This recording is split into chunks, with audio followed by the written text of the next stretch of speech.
This is your home for St. Cloud State hockey, keeping you up to date on the NCHC. One-timer coming, they score! Ripped in! A bomb from Pervix!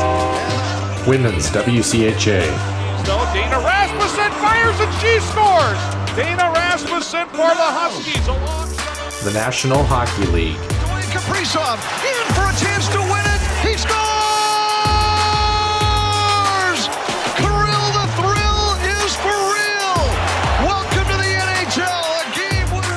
And everything from the state of hockey. St. Cloud Cathedral is now 42.6 seconds away from wrapping up the school's first ever title. Welcome to the Huskies Warming House Podcast Den.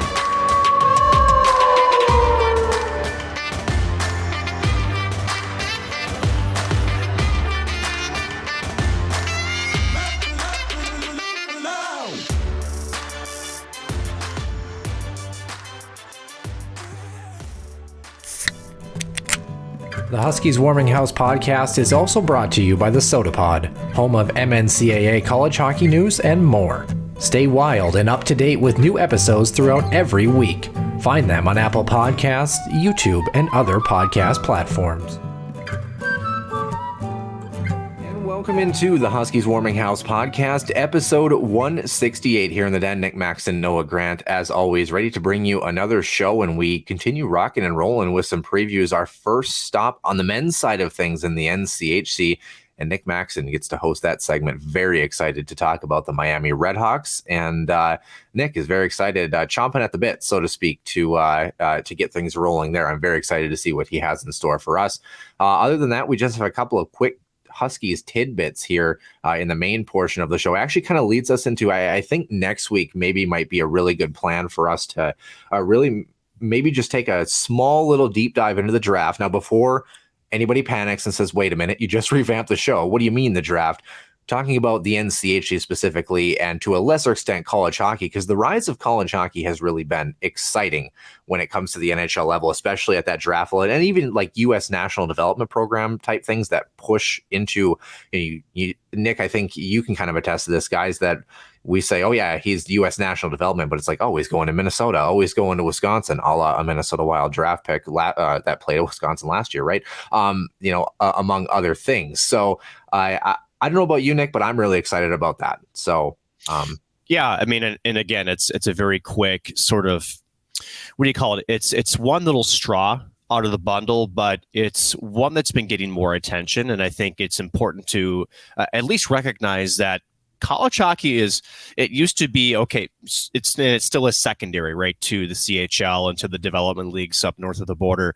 But over the past, 5-10 years, players that are prominent, and we're talking first round, top 10, top 5, are choosing to develop more into college hockey. And so you're getting more, shall we say, the higher end talent. And a part of that is it's a multi-level thing, obviously, but a lot of big names, a lot of fun reasons to watch college hockey. And that's sort of what we're going to be taking a look at. Yeah, absolutely. Can't wait to jump into that one as always. And we move over to the Huskies Illustrated portion of things, Center Ice View News and Notes, and the Soda Pod all having a hand as we move into the main portion of the show. Center Ice View News and Notes. Center Ice View provides you with the best coverage of St. Cloud State Huskies hockey, from game notes, recaps, photos, and more. Go to centericeview.com.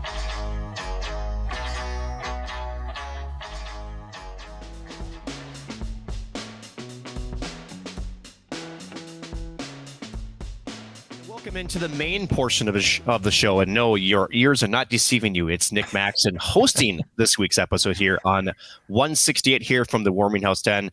Joining alongside Noah Grant, as always. I'm stealing your line just for a moment. A couple of little tidbits here, Noah, before we get into our NCHC preview. Again, one of the probably our most favorite time of the off season is when we get to break down each team, as we are doing the WCHA as well this year. NCHC, this is I believe our third off season doing the but some St. Cloud State news with some players signing some contracts. We'll start with the women's side. McKenna Westlow longtime stalwart there for the Huskies, headed to play professionally in Germany. And then also Jimmy Schultz, who had quite the run in the American Hockey League. Yes. Part of the first ever season for the Coachella Valley Firebirds. Literally one shot away from hoisting a Calder Cup, does sign an extension with the Seattle Kraken. So a couple of Huskies inking some deals here early July / late June. Yeah, I mean, 84 points over 222 regular season games for him. Played in all 26 games, like you mentioned in the postseason. 9 points for him. All career highs this season too. So had a really good year and is continuing to develop. The only thing that is, and this is no offense to anybody, for Jimmy especially, that Kraken team is suddenly very, very good. A roster that continues to be more and more difficult to crack, and you can see that because you look at Coachella Valley and you could probably handpick 4 or 5 guys, him being one of them, that you could say, oh yeah, they could easily make the jump to the NHL level. But you look at the roster in front of them, that just kind of speaks to the testament of how well run that organization is. Shane Wright notwithstanding, right? So that's wrong. do we want to revisit that again? But yeah, obviously we had Jimmy on the show a couple of years ago, and no surprise that he continues to develop, because I think, as Brett Larson has testified too, his development process too, from seeing him in the NCHC, his ability to kind of bring that workmanship type attitude. I mean, like pure professionalism in the way he approaches that. I mean, that's exactly what you need at that level to continue to stick with the process, continue to get better, make each offseason better than the last. And I think for him, it's really exciting to see him make that jump. And for McKenna Westlow, kind of a journeyman career for her as far as the WCHA level, with a little bit of injury and some lineup pieces early on in her career. She becomes a mainstay, a good locker room presence, someone who's easy to get along with, easy to kind of be that glue gal, so to speak, in the locker room. And for her to head overseas and wear number 97 of all numbers, there's a couple hockey players in the hockey world that apparently have that number, that have had good success. Hopefully she can follow suit. What an exciting time to be able to head overseas and just play hockey in Europe for a change. I kind of relish the opportunity, Nick. I hear Europe is nice this time of year and would be even more fun if you're playing hockey, don't you think? Probably. And, for a full list, too, I think we should mention this, too, of Huskies, both current and former, and where they're at, especially. You can head over to centericeview.com. He actually does a pretty nice list of former Huskies, and especially if they're playing, first of all, North America, whether it's minor or pro, and then again, if they are overseas and, essentially where they're at. It also has some current season stats up as well. So that's a nice little quick resource for those who are interested in following some of the Huskies have passed, both on the men's, and I'm not sure if he does the women's side. No, he does not, just the men's side. But either way, no one's time. Is that a challenge? I think it's a challenge. Might be a challenge, but well, this is actually a perfect segue, because the challenge has been for our first NCHC team to essentially transition to a little bit, shall I say, better pastures.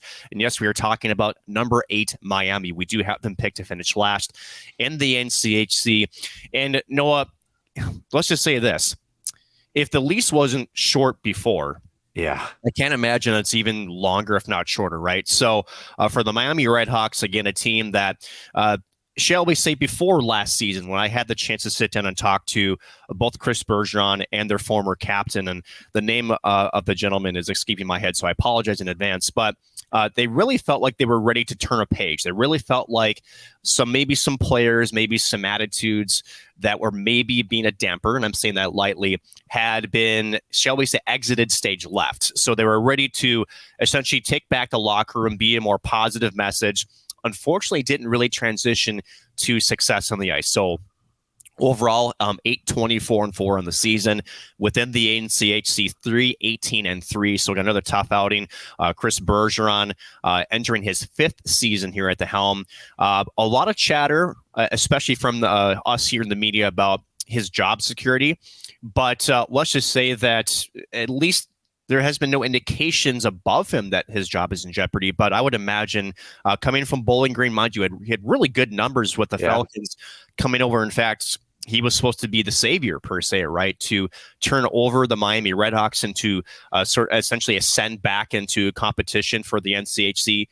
So far, we haven't seen that. Yeah, turnover, you mentioned that word. That's going to be the name of the game as we move into the transfer portal, by the way, for them. I mean, it's been a kind of reload and retool on the fly, which not to say we haven't seen that from Miami, but I think it's kind of hit an extra level as opposed to the previous years. And I think the player that you're mentioning, former captain, I believe, Jack Clement, I think is who you're thinking of. So who had 5 points in 36 games last season. But yeah, you got to imagine that Chris Bergeron, among other things, I don't want to say he's on the hot seat, but the kettle has certainly started to boil. I think it is maybe where we'll put that.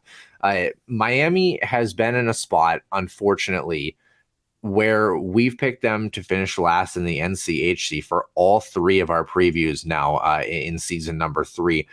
And it really feels like, I don't want to say like a prove it to me contract, but it just really feels like this team just we're waiting for them to just at least just take a step, at least just kind of push into that 5th or 6th place spot. Again, we did our Bemidji preview on the women's side last week, and we talked about how St. Cloud on the women's side a couple of years ago was that exact same team. You were just waiting for that next piece to kind of be unlocked. For Miami, it just hasn't happened.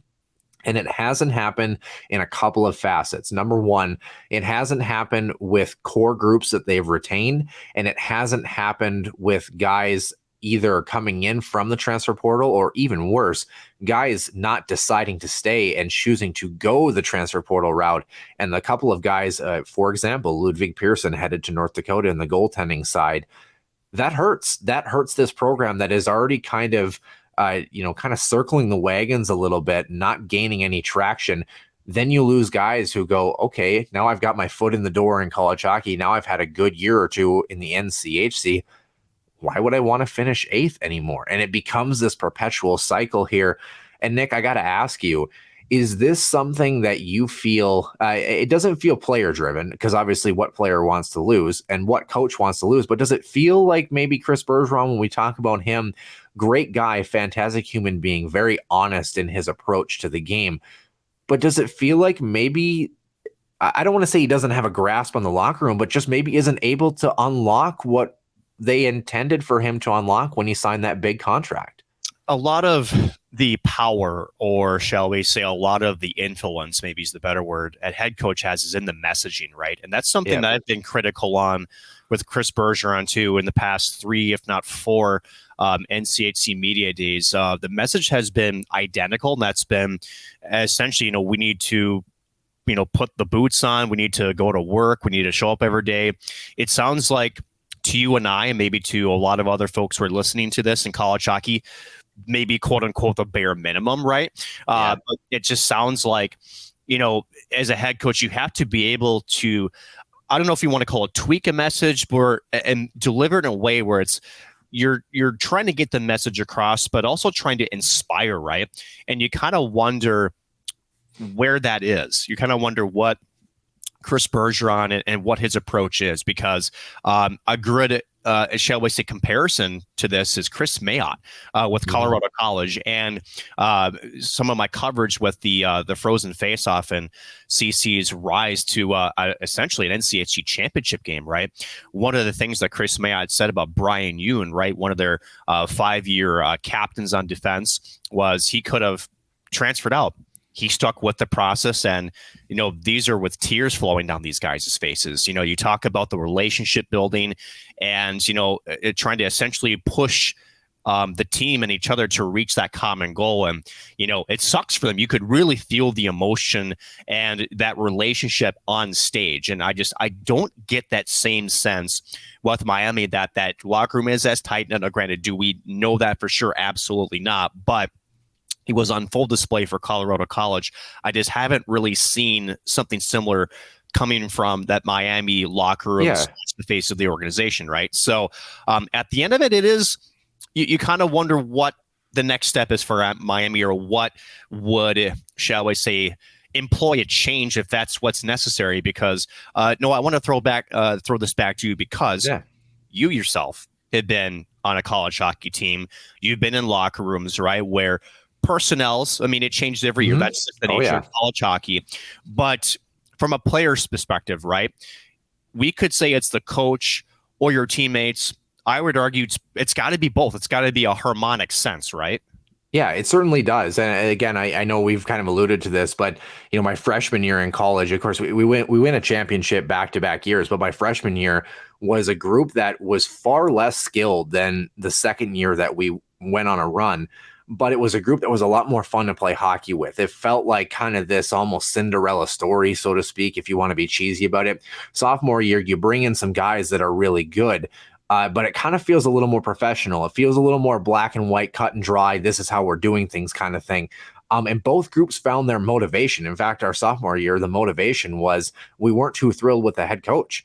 And the motivation was you rallied around that and you kind of became a little bit closer knit because of that. I don't want to say it wasn't hatred or anything, but kind of that disdain sometimes for certain things that you were doing.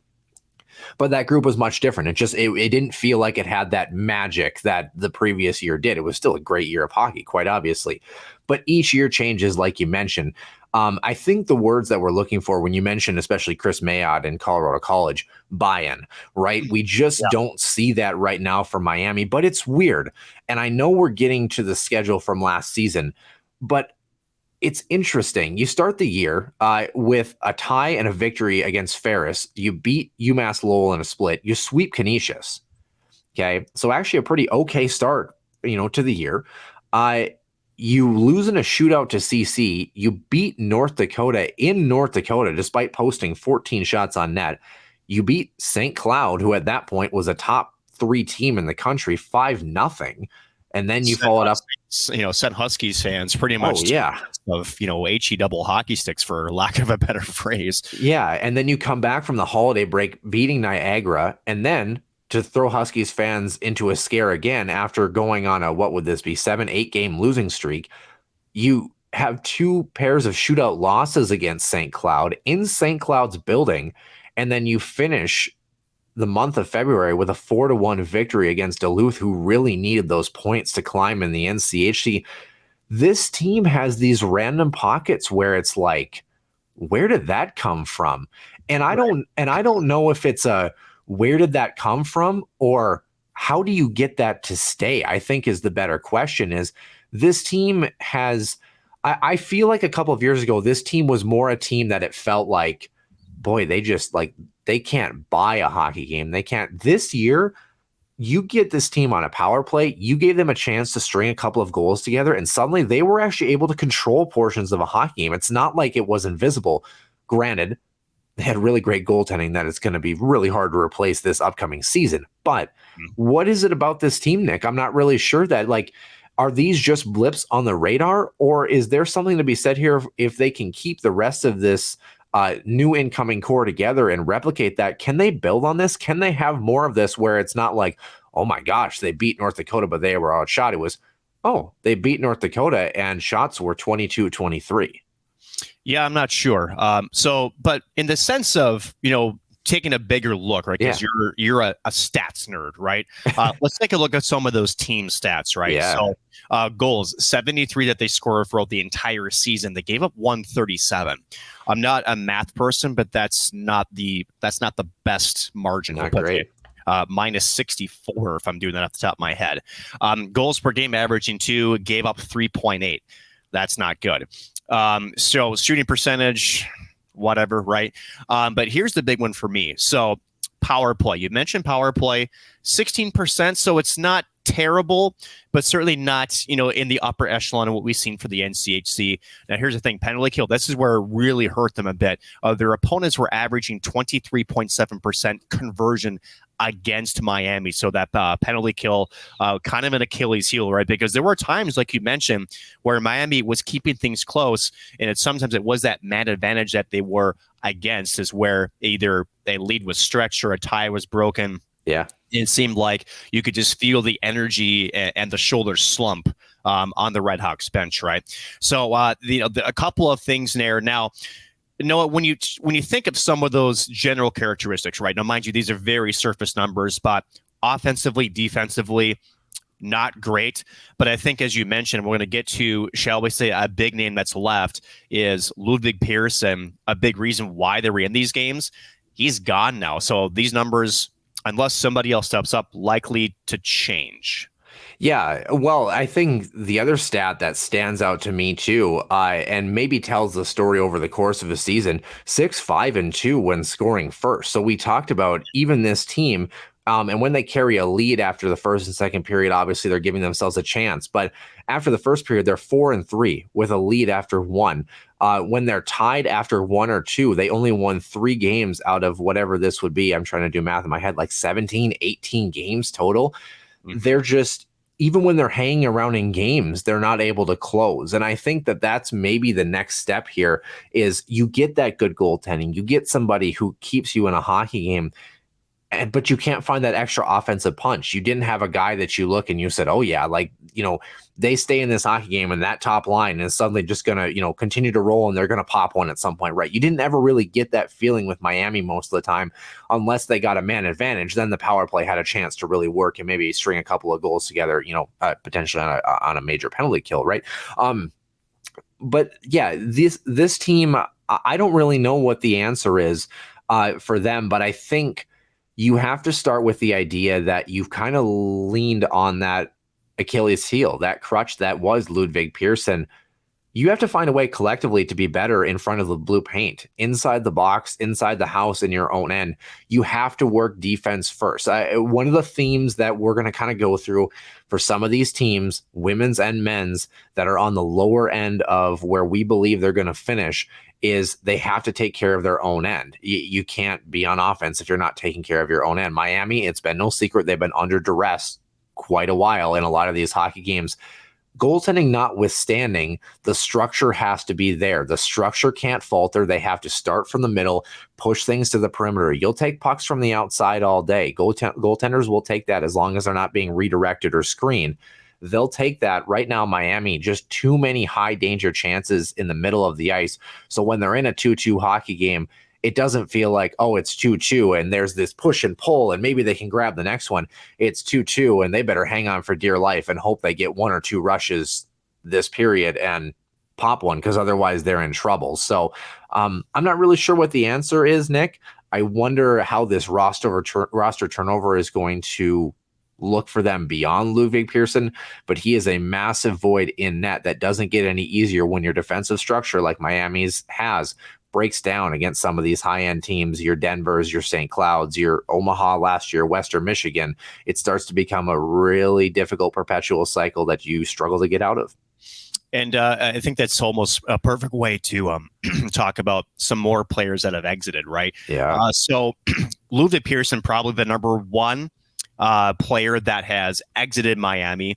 Again, we talked about how freshman goaltender of the year for the NCHC last year. So we're talking 21-22 his freshman year. And I know that when we saw him, the skill was on display game one, right? So that's tough. And of course, of all places he ends up is the University of North Dakota, right? Yeah. And Noah, I'm hoping that you have the transfer list in front of you. I do.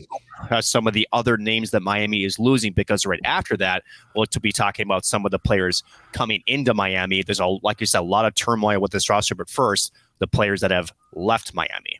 Yeah, well, you've got 8 guys on the way out, which is difficult. I mean, that's a big jump, and a lot of them, I believe it's 5 of them, yes, are forwards too. So we talked about what limited offense was there. You have guys now leaving, which creates an opportunity as well too, guys who can come in and maybe make a difference. The 2 that I look on this list that are going to be really difficult to replace, in addition to Pearson, like you mentioned, 2 of your biggest scorers, one a senior and one a sophomore. Joe Cassetti had 15 points last season, and Red Savage, which is still an unreal hockey name, by the way, had 14 points in 32 contests as a sophomore last year.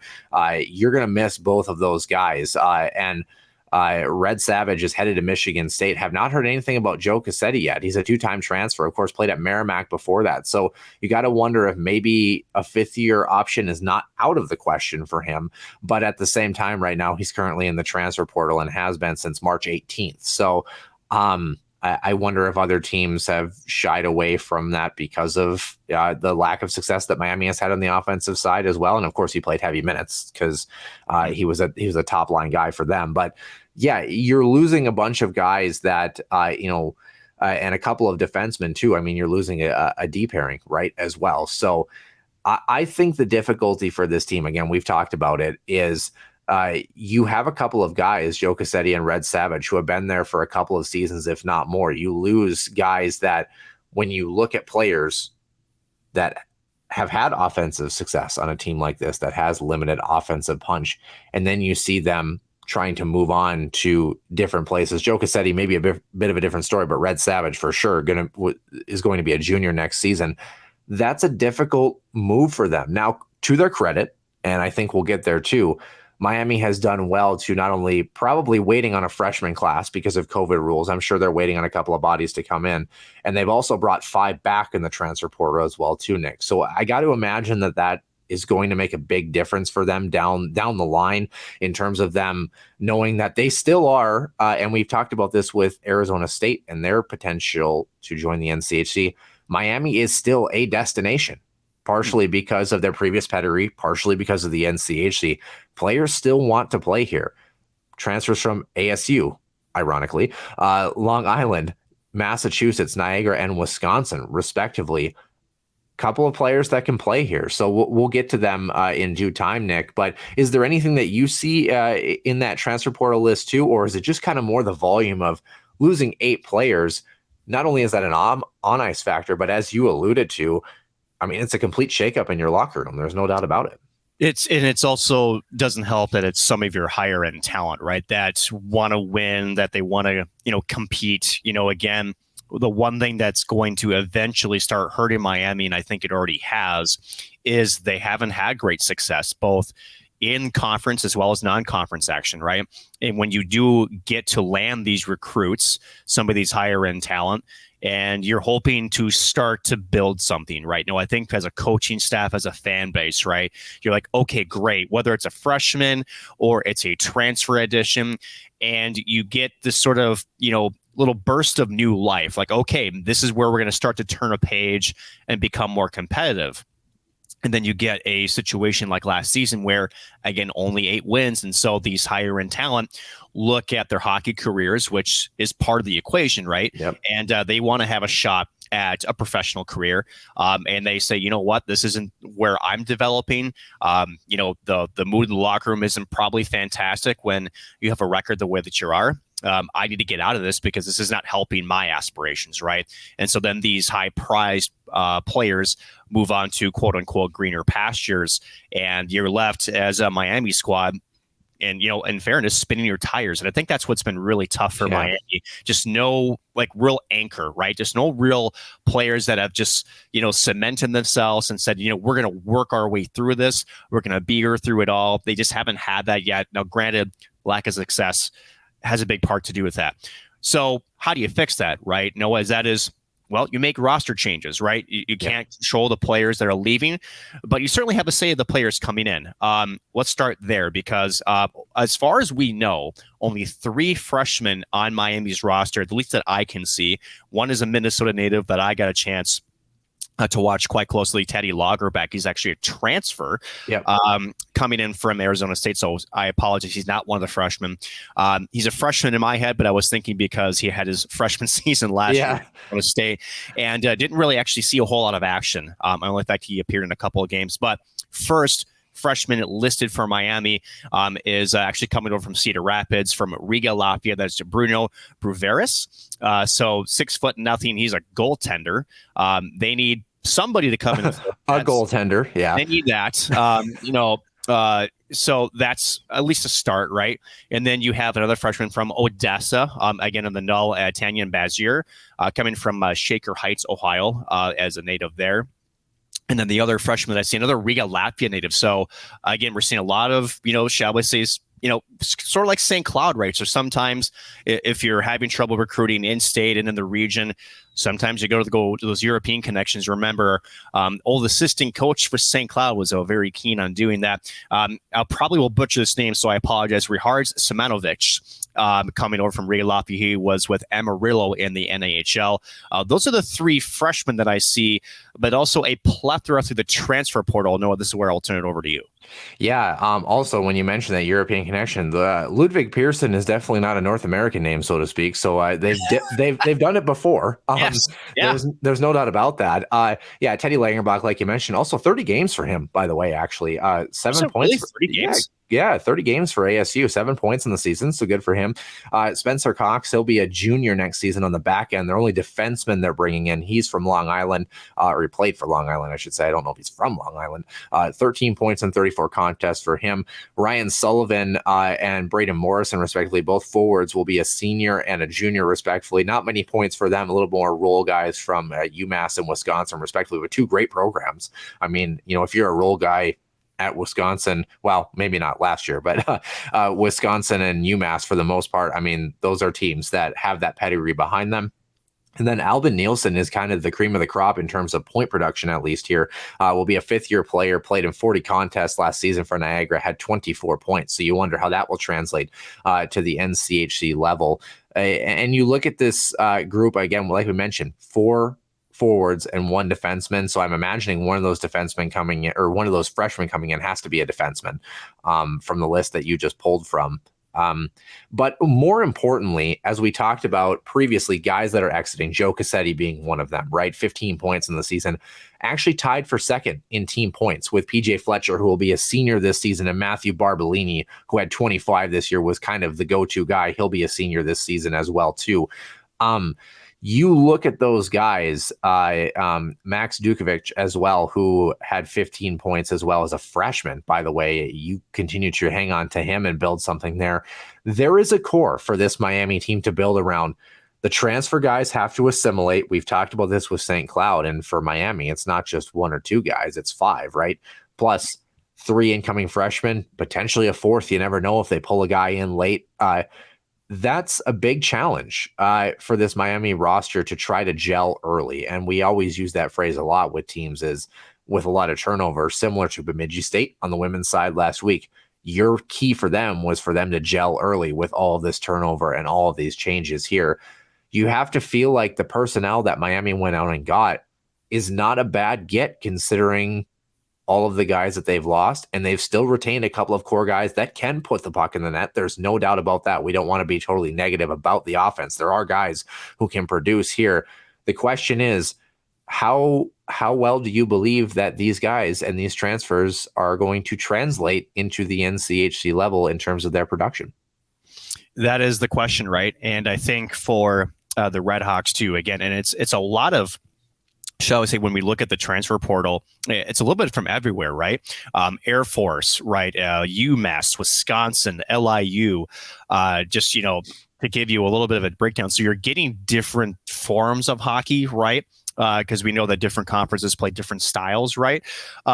So that's where the term, we go back to buy-in, right? Whereas this Miami team has to get on the same page, and they have to get on the same page early. Now, as we discussed earlier, Noah, they had a pretty decent start last season, right? So, and I think that's really the key for Miami is, as we before we look into the schedule, right? Because that's sort of next on the playlist, though, is it's been tough. There's no question about it. And if you're a returning player, actually, let me break this question down into 2 phases. Sure.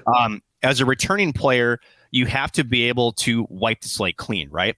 Now, if you're a player that's transferring in, or you're a freshman, Noah, what is the most important thing mentally?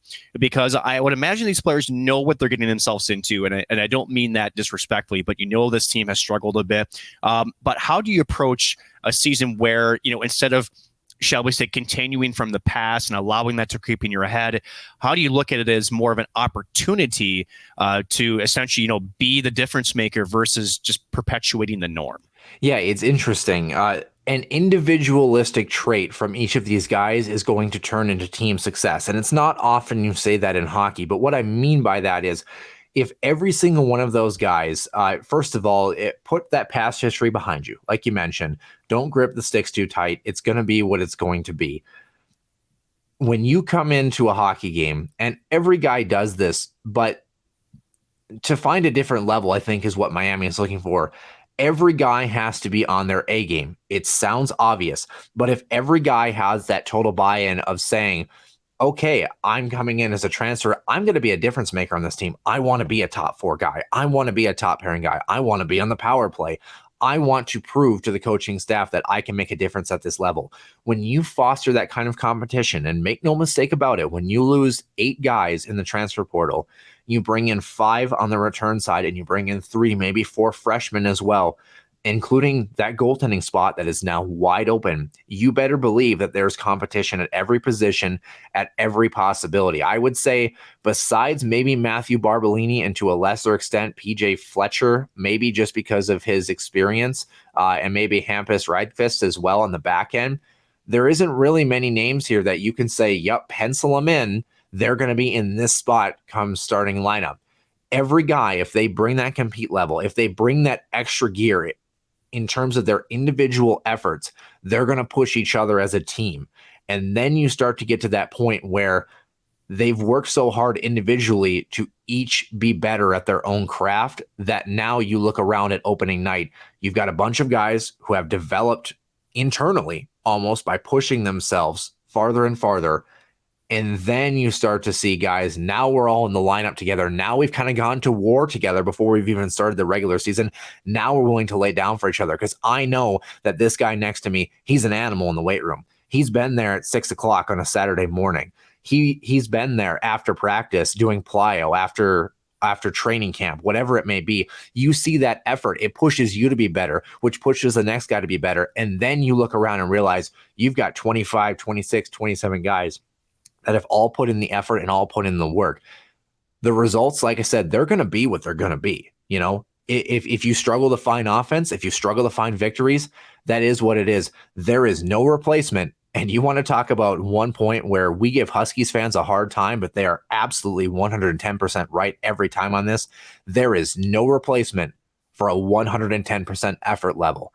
And I think if Miami starts with that process and decides to push each other as individuals to the max, then they're going to push their team farther in terms of what they bring in their effort level as well too. The skill, the development, the points, the victories, they'll come if they follow that process, but they have to be willing to stick with it, and they have to build that brotherhood like you mentioned. You have to have these transfers. You have to have these freshman guys feel comfortable with the leadership that's already there and the core that's already there, and build for the future. I know hockey players, as you mentioned, individual, they want to make sure they're taking care of their careers. Guys who finished their 4 years at Miami, they want to transfer to Duluth for a 5th-year season. Congrats, good to them. I think they've earned that. But other guys, you want to get them to stick around for those 4 years. You want to go through war together, be in the trenches for those 4 seasons. I think it starts with that process of just going back to the fundamentals, and it's not even so much the on-ice stuff. It's a little bit more the off-ice and that effort level that they bring every day. I know it's a long-winded answer, but I think you have to bring that compete level, and the chips are going to fall where they're going to fall. And you hope that the coaching staff too can unlock, right? All the potential that's there, because Noah, just real quick, because you'd mentioned, Joe Cassetti and Red Savage leaving.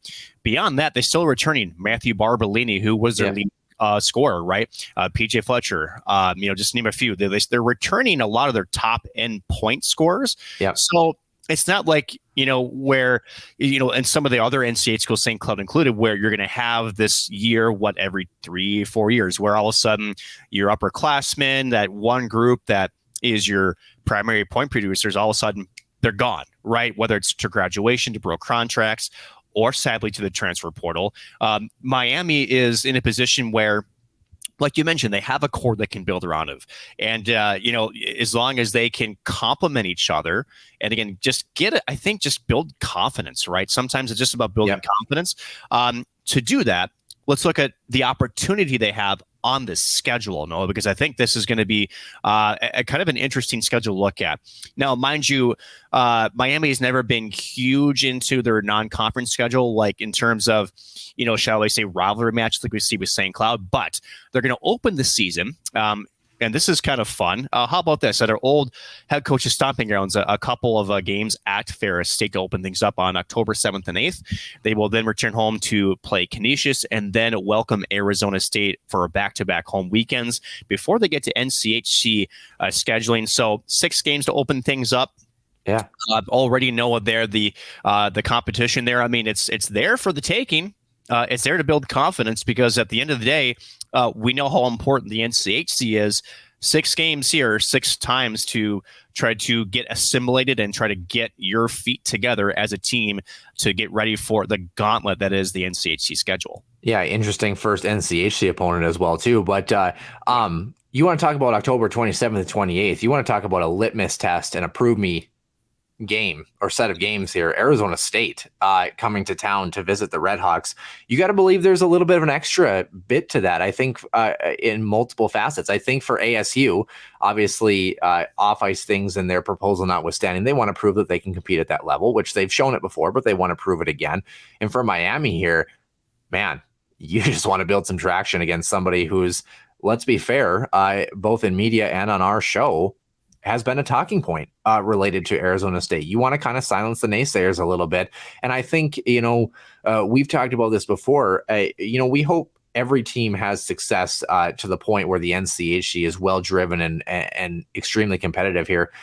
There's no doubt in my mind that at least someone from Miami will hear this show. And you better believe you almost in the same sense, you hope it pisses them off a little bit. You hope it builds that fire. You hope you're like, we're not finishing eighth. We're done with this. We're on to the next level. That's what you want. We talked about the same story last season with Colorado College, where they finally started to get that buy-in, and it was like, okay, the Tigers had always been compared to the early 2000s Tigers, the heyday of the WCHA. They're never going to get back to that. They've got this weird little trimester-y schedule-y thing that makes it hard to recruit for them as well, too.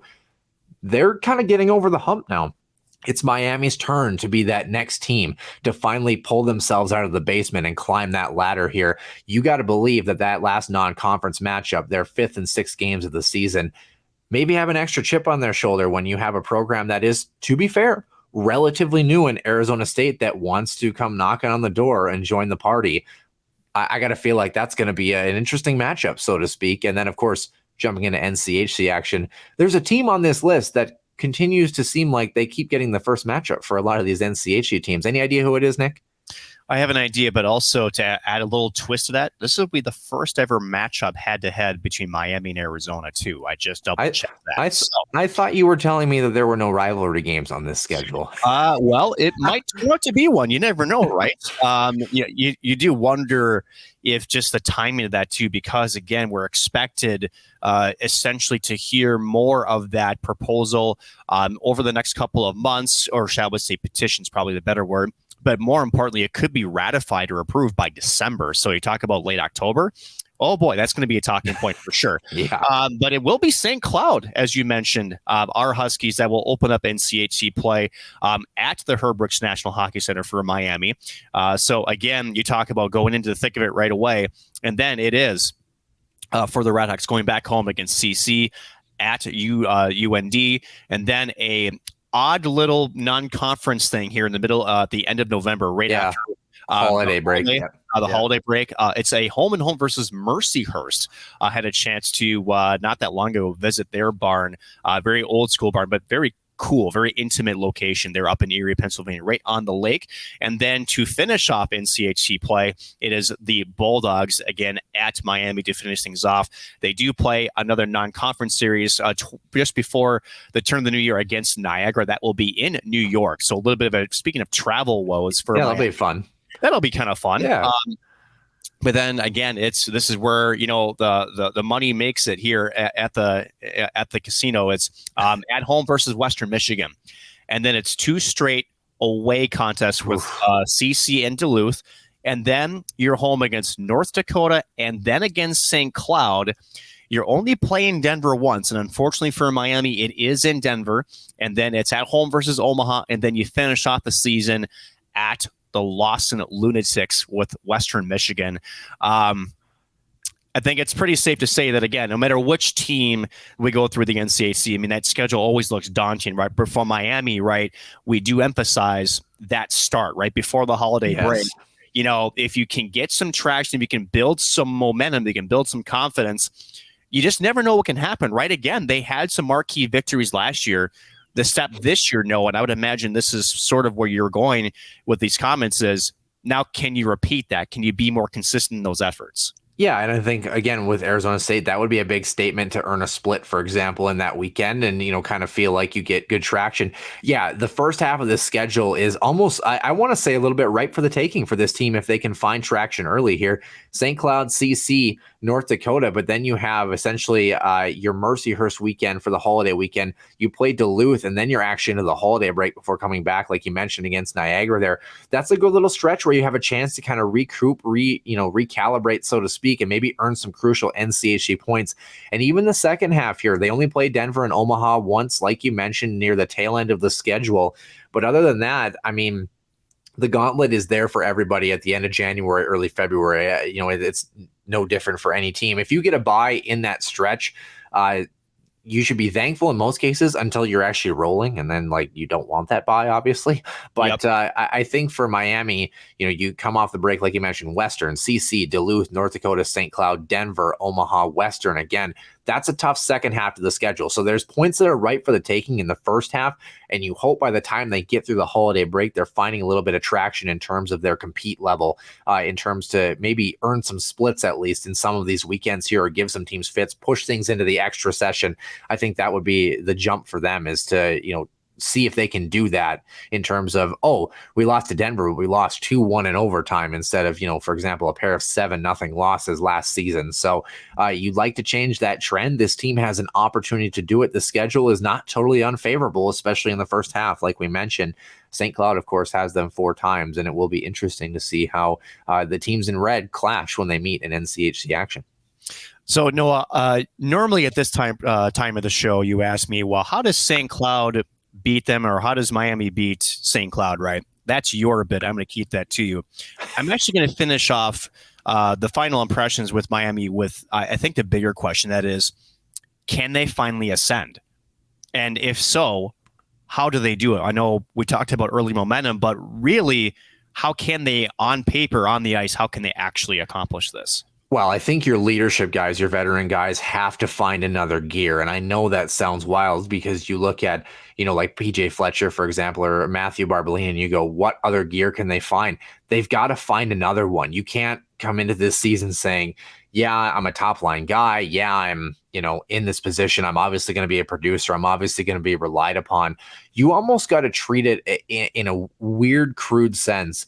Like if you're Matthew Barbolini, for example, that you're almost like a freshman in terms of I'm coming into this, I'm trying to make this roster. I'm trying to be better than the guy next to me, so to speak.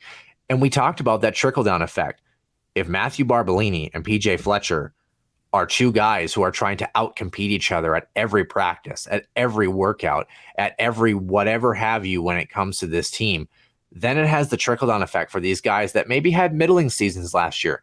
Then they start to find that extra gear. Then they start to produce 5, 6, 7 more points, 10 points this upcoming season. Then you have the transfers who come in. They're going to fit in, hopefully like locks in a key, or keys in a lock, I should say, to different parts of this cog. And they're going to fit into different areas. They're not going to be 4th-line guys. They're not going to be 3rd-pairing guys. They're going to be elevated in certain spots depending on their effort level. Then you have a couple of freshmen that want to make a name for themselves and start to build that next core of Miami Redhawk hockey.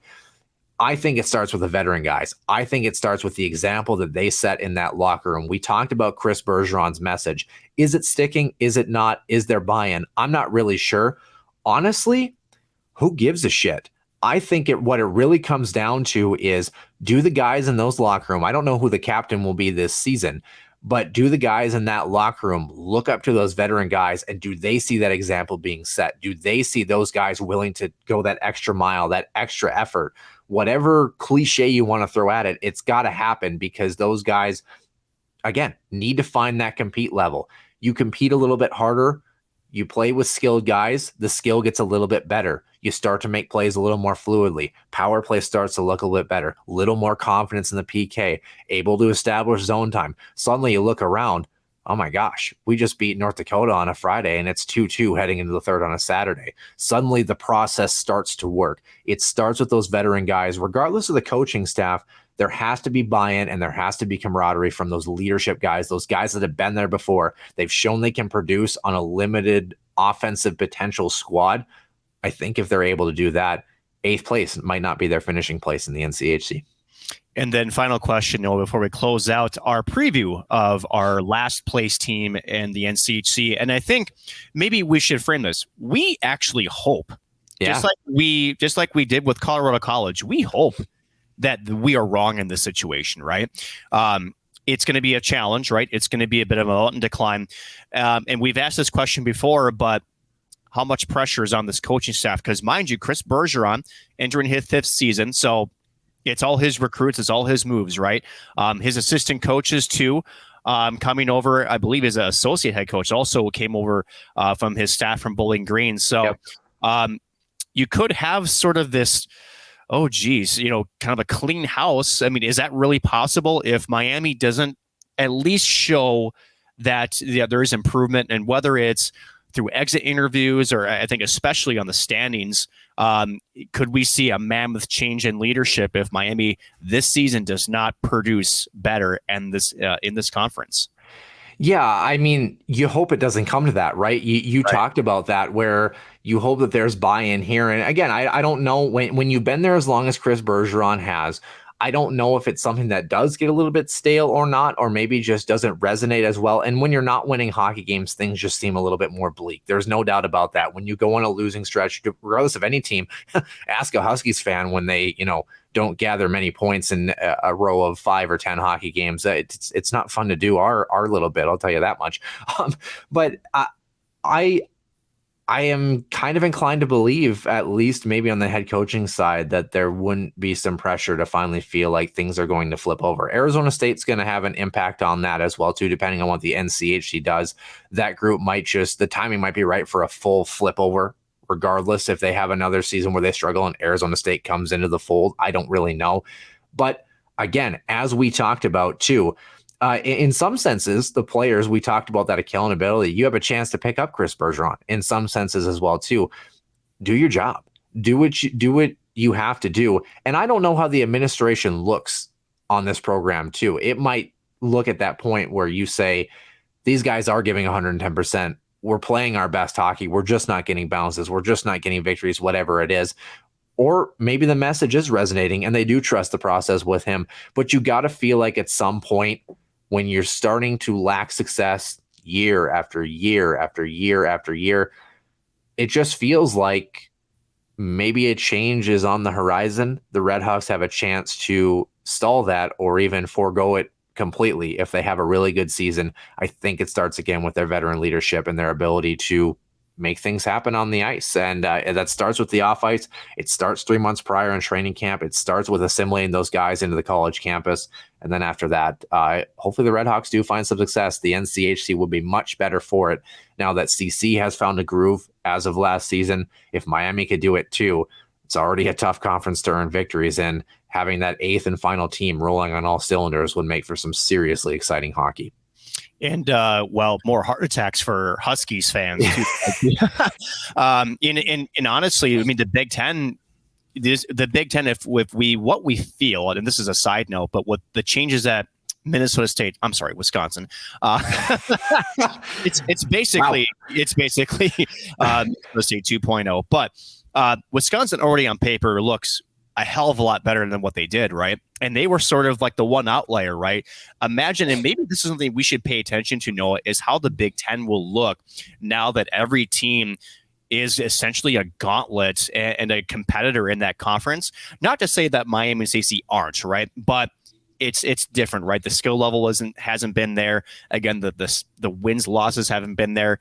But if you want to see what a total conference of, shall we say, a good team looks like, that might give us an idea. It's exciting. Just that means that could, shall we say, our fellow Huskies fandom, have some tough weekends or a tough night, probably, and we'll be, here to try to, pull people from the edge of the cliff. But at the end of the day, well, the idea that going a shade over 500 in the NCHC would denote a successful season, in terms of like, it's a true bloodbath, so to speak. And not that it already isn't, but I think we're getting to that point where, again, we've talked about St. Cloud, for example, and we're like, oh my gosh, they were only 3 wins over 500 this season, but you look and they're 3rd in the NCHC because everybody's kicking the crap out of each other, and I think that's what we're kind of looking for. It's hard as a player. It's hard, game in and game out, for every coaching staff. But at the same time, as a fan, we're all here for it. Absolutely.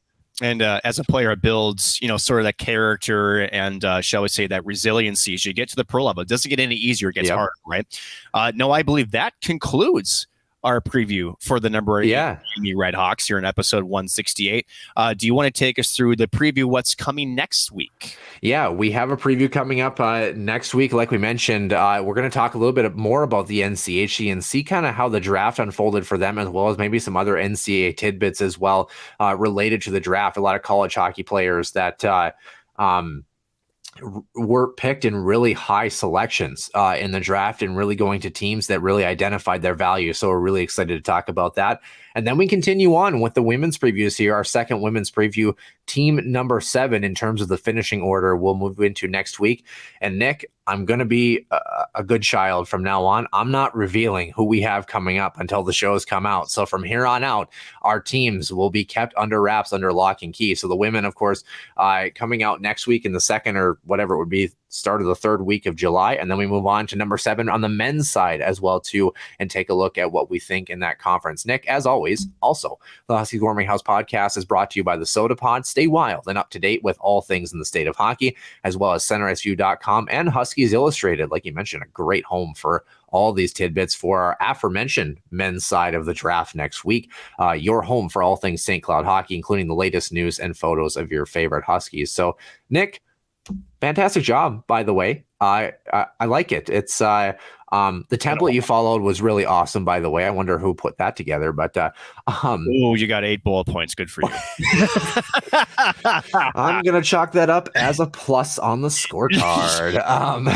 Hey, a plus is a plus. You don't look at a score sheet and you don't say, oh yeah, it was a plus because he was here and there. Hey, if I step on the ice for a line change, I take 2 strides and my team puts the puck in the net, I'm chalking it up, man. I'm just saying.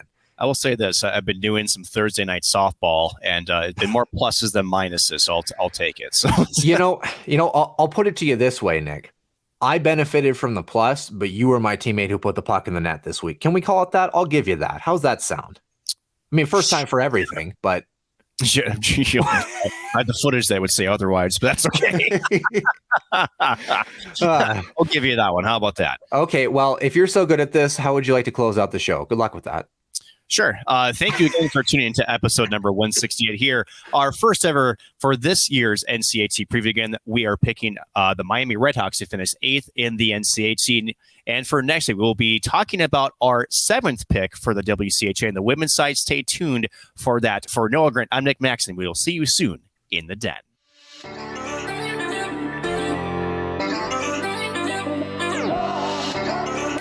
One-timer coming, they score! Ripped in! A bomb from Perix! So Dana Rasmussen fires and she scores! Dana Rasmussen for the Huskies Dwayne Kaprizov in for a chance to win it! He scores! Kirill the Thrill is for real! Welcome to the NHL! A game winner! St. Cloud Cathedral is now 42.6 seconds away from wrapping up the school's first ever title.